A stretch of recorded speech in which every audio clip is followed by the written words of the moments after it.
चला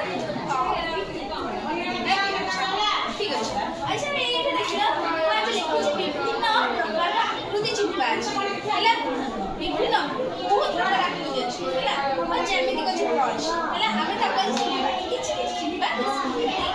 एटा देखो ये होची वृत्त है कोन वृत्त कहा जानि छ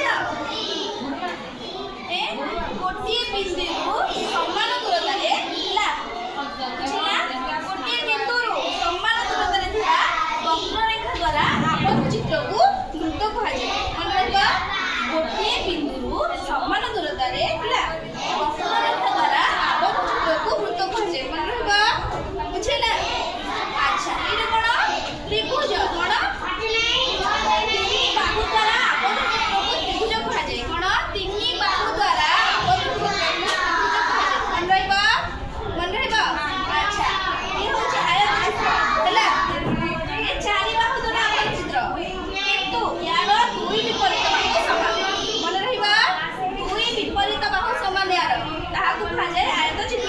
बुझिला बुझिला वर्ग चित्र कहा जाय जार चारि बाहु समान हैला बुझिला चारि बाहु समान हैला चारि बाहु द्वारा आबद्ध चित्र को वर्ग चित्र